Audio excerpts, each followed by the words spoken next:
역사상 가장 완벽에 가까운 군주, 역사상 가장 위대한 성군, 우리에게 세종대왕이라는 이름은 하나의 보통 명사처럼 느껴집니다. 한글 창제, 과학기술 발전, 영토 확장. 그의 업적은 너무나도 위대해서 오히려 비현실적으로 다가오기도 하죠. 하지만 만약 이 모든 것을 이룬 인물이 사실은 왕이 될 수 없는 남자였다면 어떨까요? 왕위에 오르기 전 그의 자리는 본래 다른 사람의 것이었고 평생을 지독한 육식주의자이자 일 중독자로 살았으며 심지어는 아버지 태종의 서슬 퍼런 감시 속에서 끊임없이 자신의 능력을 증명해야만 했던 한 인간, 이도. 여기 우리가 몰랐던 그의 진짜 이야기가 있습니다. 타고난 천재가 아닌 지독한 노력으로 시대를 뛰어넘은 남자, 백성을 사랑하는 마음 하나로 역사의 물줄기를 바꾼 위대한 혁신가.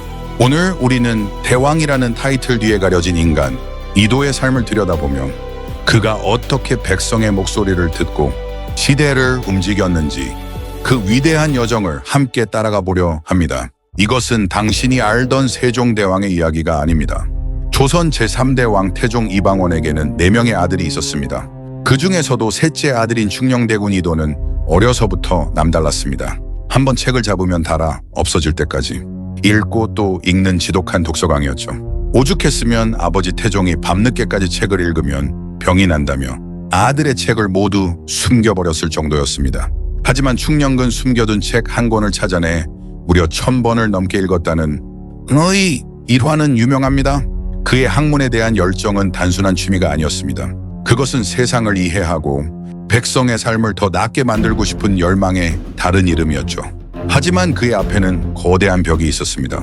바로 장자계승이라는 조선의 확고한 원칙. 왕위는 당연히 첫째 양녕대군의 몫이었습니다. 양녕은 충녕과는 정반대의 성격이었습니다. 자유분방하고 예술가적 기질이 다분했죠. 하지만 그의 자유로움은 종종 왕세자로서의 품위를 잊게 만들었고 결국 수많은 기행 끝에 폐쇄자 되기에 이릅니다. 갑작스럽게 찾아온 기회, 하지만 충녕객의 왕세자의 자리는 결코 기쁘기만 한 것이 아니었습니다. 형을 밀어내고 얻은 자리라는 세간의 따가운 시선, 그리고 무엇보다 아버지 태종의 칼날 같은 시험이 그를 기다리고 있었습니다. 태종은 충녕기 왕의 자리에 오르기 전 무려 2년간 대리청정을 시킵니다. 이는 단순한 업무 인수인계가 아니었습니다. 왕의 자질을 갖추었는지, 자신의 사람들을 제대로 통솔할 수 있는지, 아버지의 날카로운 눈초리 아래 모든 것을 증명해야 하는 혹독한 실전 테스트였죠. 신하들은 어린 세자를 시험했고 태종은 아들이 아닌 미래의 왕을 냉정하게 평가했습니다.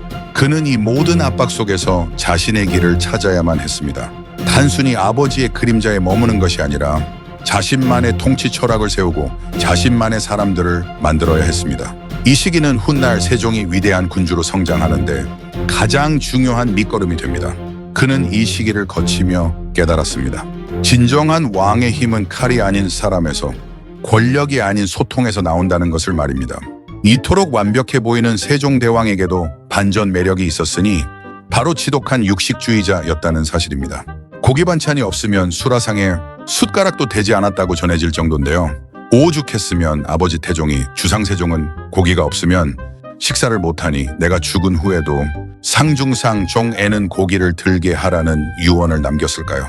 심지어 가뭄이 극심해 전국에 금융령을 내렸을 때도 신하들은 몰래 세종의 수라상에만 고기를 올렸다고 하니 그의 고기 사랑 정말 못 말리는 수준이었죠. 하지만 그의 식습관보다 더 지독했던 것은 바로 일중독이었습니다. 새벽에 일어나 신하들과 경연을 하고 밤늦게까지 정무를 보는 것은 기본, 밤을 새워가며 정책을 연구하고 신하들과 토론하는 일이 잦았습니다. 오늘 할 일을 내일로 미루지 말라는 그의 좌우명 아래 게다가 조선의 모든 공무원은 그야말로 프로 야근러가 될 수밖에 없었다고 합니다. 아마 당시 신하들의 속마음은 이러지 않았을까요? 전하, 제발 좀 쉬시옵소서. 저희도 퇴근 좀 하사이다. 아버지 태종의 그림자에서 벗어나 진정한 자신의 시대를 연 세종, 그의 앞에는 수많은 과제가 놓여 있었습니다.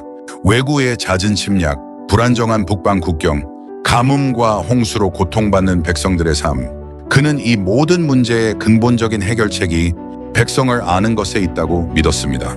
그리고 백성을 알기 위한 가장 확실한 방법은 그들의 목소리를 직접 듣고 그들의 삶을 개선할 실질적인 기술을 개발하는 것이었습니다. 그렇게 탄생한 것이 바로 집현전입니다. 집현전은 단순한 학문 연구 기관이 아니었습니다. 그곳은 조선 최고의 브레인들이 모여 왕과 함께 밤샘 토론을 벌이는 정책 싱크탱크이자 세종의 꿈을 현실로 만드는 R&D 센터였습니다. 세종은 신분 고하를 막론하고 오직 능력만으로 인재를 발탁했습니다. 노비 출신이었던 장영실을 정호품 상의원 별좌에 임명한 것은 당시로서는 파격 그 자체였습니다. 내 비록 신분은 미천하나 만드는 재주만큼은 자신이 있어옵니다. 장영실의 눈빛에서 확신을 본 세종은 모든 반대를 무릅쓰고 그에게 조선의 과학기술을 맡깁니다. 그리고 그 믿음은 놀라운 결과로 이어집니다. 세계 최초의 치국이 자동으로 시간을 알려주는 물시계 자경로, 해시계 앙부일구, 천체의 움직임을 관측하는 혼천은까지 이 위대한 발명품들은 모두 백성의 삶을 더 윤택하게 만들고 싶었던 세종의 마음과 장영실의 천재적인 기술력이 만나 탄생한 기적이었습니다. 하지만 이 모든 성취의 정점에는 바로 훈민정음 창제가 있습니다. 자신의 생각을 글로 표현하지 못해 억울한 일을 당하는 백성들을 보며 세종은 깊은 슬픔과 책임감을 느꼈습니다. 어리석은 백성이 이르고자 할 바가 있어도 마침내 제 뜻을 능히 펴지 못하는 사람이 많으니라. 내 일을 위하여 가엾게 여겨 새로 28자를 만드노니. 이 짧은 문장에는 백성을 향한 그의 절절한 사랑이 담겨 있습니다. 하지만 문자를 만드는 길은 험난했습니다. 기존의 질서를 흔드는 일이라며 집현전 학자들마저 등을 돌렸고 사대부들의 거센 반대에 부딪혔습니다. 그는 외로운 싸움을 시작했습니다. 수많은 날을 밤새워 연구에 몰두했고 과도한 스트레스와 진무로 인해 시력을 거의 잃을 지경에 이르렀습니다. 그는 자신의 모든 것을 바쳐 백성을 위한 가장 위대한 선물을 준비하고 있었습니다. 훈민정음 반포를 앞두고 세종의 고민은 깊어졌습니다. 과연 백성들이 이 새로운 글자를 쉽게 배우고 사용할 수 있을까? 그는 자신의 신념을 증명할 방법이 필요했습니다. 그때 진주에 사는 김화라는 백성이 아버지를 살해했다는 끔찍한 사건이 보고됩니다. 하지만 세종은 사건 기록을 면밀히 살피던 중 무언가 석연치 않은 점을 발견합니다. 그는 즉시 어사를 파견해 사건의 진상을 다시 조사하게 합니다. 그리고 마침내 놀라운 사실이 밝혀집니다. 김화는 아버지를 죽인 페류나가 아니라 오히려 아버지에게 지속적으로 학대당한 피해자였고 살인 또한 정당방위였다는 것입니다. 세종은 이 사건의 전말을 새로 만든 훈민정음으로 기록하여 책으로 엮어 전국에 배포하도록 명합니다. 이 책이 바로 우리나라 최초의 언해본 법의학서인 삼강행실도의 모태가 됩니다. 그 어려운 한문이 아닌 누구나 읽고 이해할 수 있는 훈민정음으로 억울한 사연을 알림으로써 세종은 새로운 문자의 필요성과 위대함을 스스로 증명해 보인 것입니다. 이는 단순히 문자를 보급하기 위한 쇼맨십이 아니었습니다. 한 사람의 억울함도 결코 외면하지 않겠다는, 백성의 목소리를 끝까지 듣겠다는 왕의 진심 어린 약속이었습니다. 1436년 마침내 훈민정음이 세상에 반포됩니다. 28개의 글자는 단순한 소리기호가 아니었습니다. 그것은 백성에게 목소리를 선물한 것이었고 지식과 정보의 독점을 무너뜨린 위대한 혁명이었습니다.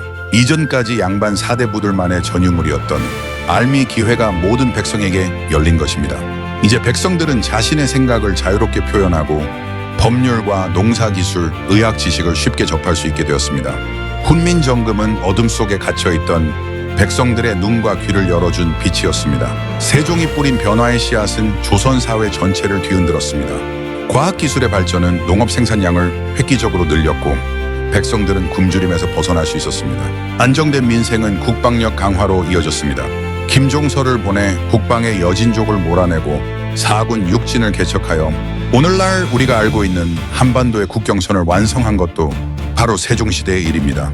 음악과 예법을 정비하여 나라의 기틀을 바로 세웠고 편찬 사업을 통해 수많은 서적을 남겨 후대 귀중한 문화유산을 물려주었습니다.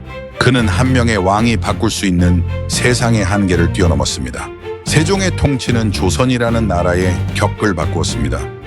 단순한 군사 강국이 아닌 문화와 과학이 꼽히는 진정한 문명국으로의 도약을 이끈 것입니다. 그가 이룬 변화는 일시적인 것이 아니었습니다. 훈민정음이라는 위대한 유산은 수백 년의 세월을 뛰어넘어 오늘날 대한민국을 IT 강국이자 문화 강국으로 이끈 원동력이 되었습니다. 인간 이도가 시작했던 외롭고 치열했던 싸움은 세종대왕이라는 이름으로 역사에 영원히 기록되었고 그의 변화는 세상을 넘어 시간을 지배하게 된 것입니다. 위대한 리더는 가장 높은 곳에 있는 사람이 아니라 가장 낮은 곳의 목소리에 귀 기울이는 사람입니다. 세종대왕 인간이도의 삶은 우리에게 이 단순하고도 위대한 진리를 가르쳐줍니다. 그는 타고난 천재여서가 아니라 백성을 향한 깊은 공감과 연민, 그리고 그것을 실현하기 위한 평생에 걸친 끊임없는 노력으로 스스로 성군이 되었습니다. 그의 이야기는 단지 과거의 기록이 아닙니다. 이 시대의 리더들에게, 그리고 더 나은 세상을 꿈꾸는 우리 모두에게 던지는 깊은 울림입니다. 여러분의 마음속에는 어떤 세종이 살고 있나요? 다음 인물이 궁금하시다면 구독과 좋아요, 알림 설정 잊지 마세요. 오늘 이야기가 여러분의 지성과 감성에 작은 영감이 되었기를 바랍니다. 지금까지 마스터 스토리텔러 후였습니다. 감사합니다.